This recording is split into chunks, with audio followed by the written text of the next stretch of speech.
former President Trump as a way of defying the laws of political gravity. As the former president campaigns in Iowa, he faces criminal charges in New York. He could face more charges from a range of ongoing and escalating criminal probes. And yet, he has grown his lead in the Republican presidential primary, with some of his supporters in Iowa telling NBC News today that even an indictment from the special counsel's office wouldn't dissuade them, not one bit. The stuff we're seeing is so silly. I mean, this is child play. We go after him, we go to Mar-a-Lago and we get documents and so on. For God's sakes, he was the president. He has the right to take things and declassify, and so we make a big deal of it. And what do we find with our current president? I mean, I don't want to use that as an excuse, but everything they throw at him is the things they're guilty of. And you talk about his popularity, every time they go after him again, he just skyrockets. There you go. I'm joined by my panel today. Eugene Daniels, White House correspondent for Politico, co-author of Playbook. He's also an NBC News political analyst, former Democratic Senator from Alabama, Doug Jones, and Sarah Longwell, the publisher of The Bulwark. Eugene, every morning when we have our morning meeting, all right, what are we going to lead with today? We sit there and it's like the DeSantis-Trump question like hangs over our heads every day. I bet you Sarah has a similar conversation with her team every day, and you do too, and it's the same question. Well, I think I know where this is headed, but how many indictments can Trump handle?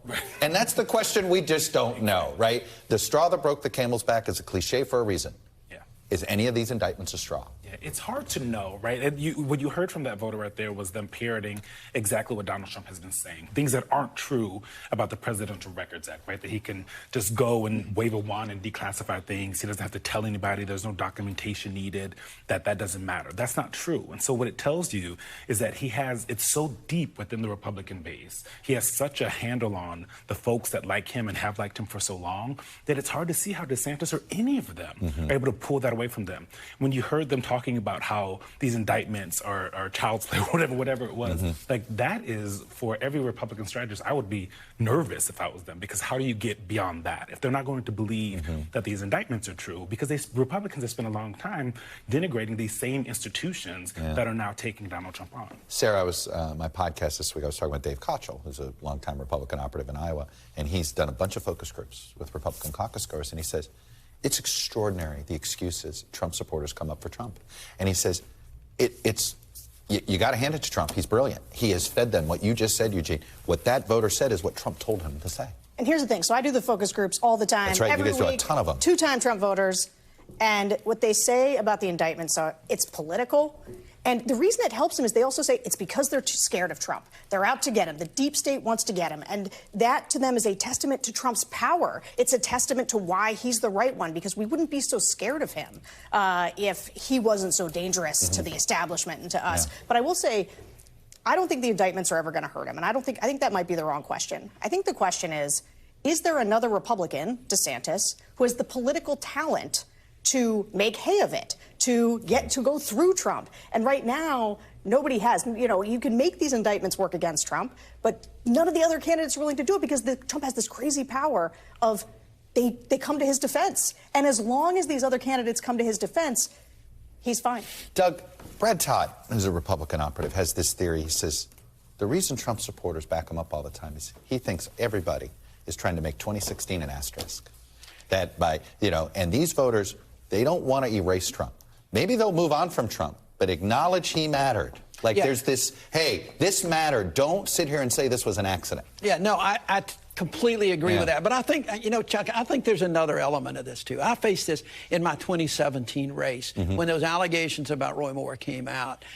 People that supported him did not want to believe those allegations. How could they? This is the man. They're so moral. Exactly. He tells us all the time. And and there's a lot of that, I think, with Trump. When you indict Donald Trump, you're indicting his supporters in their mind.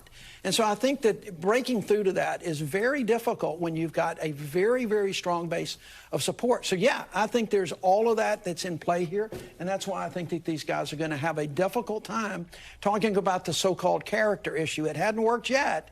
And these people are seeing that as personal attacks because they were so invested in Donald Trump. Human beings, we have a difficulty saying when we're wrong, right? And so by going to DeSantis or trying to wish away Donald Trump, these voters are going to have to say, I was wrong that time, or I've been tricked this entire time. And it's very hard for human beings to do that. So there's like a psychology to this. I remember post-Clinton impeachment, Sarah, when a lot of people had to be reminded, voters knew before Bill Clinton was elected that he had a wandering eye. And, oh, so you're impeaching him for that? We already knew that. Right. Voters knew who Donald Trump was when they elected him. And I think sometimes we don't fully appreciate that. Voters knew what they were getting. It's all baked in. Yeah, and it's that's all baked in. And so we're sitting there telling him, hey, he's all this. Well, you told us he was all this before. I keep making this joke. Like, what is DeSantis's Oppo team gonna do? Like, how are they gonna spend their time? We know everything. We know all the Are they gonna tell us he slept with a porn star? He's trying every trick that Ted Cruz tried. Right. He's That's not a real conservative. totally. Right. My goodness, I used to have this MASH we used to play.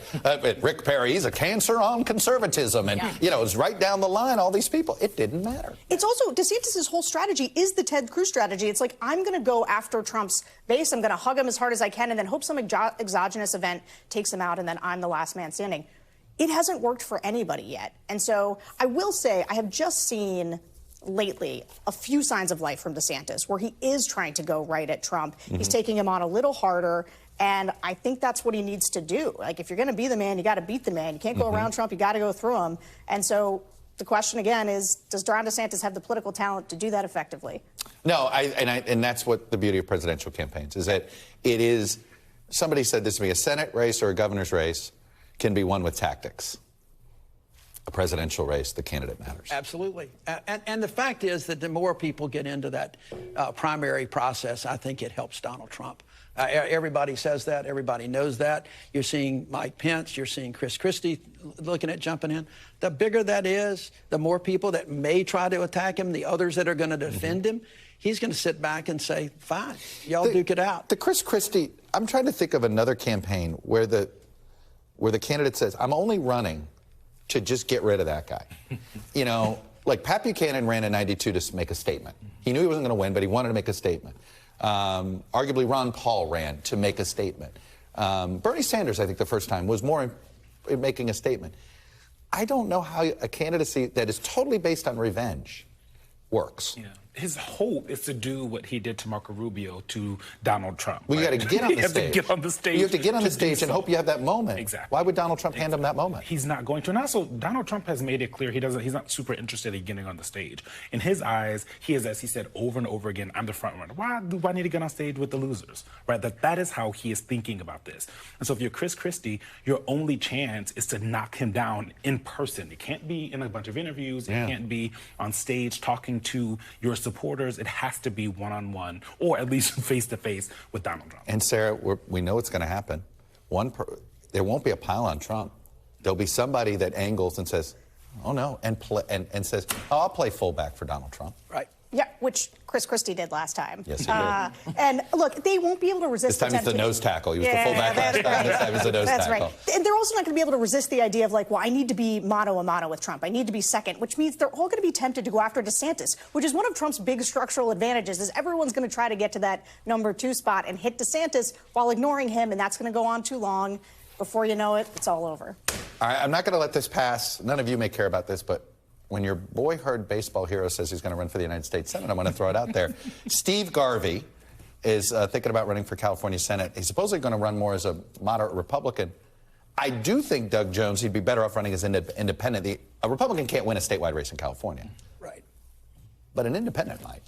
Maybe. I'm doubtful of that, too. Look, I am very doubtful of independent candidacies these days, whether it is in California, Alabama, or in nationally running for president. I'm sure there's some people in Alabama says, well, the Democratic Party brand is bad. Try an independent candidacy, right? I had a lot of people talking to me about that, and I kept telling them that, no, look, things are so tribal these days that at the end of the day, people are going to vote for Republican or a Democrat regardless. So, look, I think, Steve Garvey is a baseball hero to a lot of people. I think he's a great guy. A lot of people my age and older, though. Yeah, that's kind of the problem. Who vote? That's true. They do vote, as somebody pointed out. Yeah. But, at the same time, whether that translates into something you can mount a campaign, I think is to be seen. It is a top 2 state, though, and the Republican primary will be on that day, which means there will be the highest Republican turnout, and so the chances of him making it to the top 2 are not. I think he'll be he's in the top very 2. likely in the top 2. Yeah. By the way, the other interesting thing, Adam Schiff voted for the debt ceiling. Yeah. The other two in the Democratic primary, Porter and Lee, did not. Wow. Wonder if that's going to be an ads. Yeah, you would think so. It's going to pop up at least once or twice or 4 or 10 times during the process. From both angles. Anyway, California politics is going to be a lot of fun. May not matter to the presidential race, but it's going to be a lot of fun. Eugene, Doug, and Sarah, great to see you guys. Thanks for watching our YouTube channel. Follow today's top stories and breaking news by downloading the NBC News app.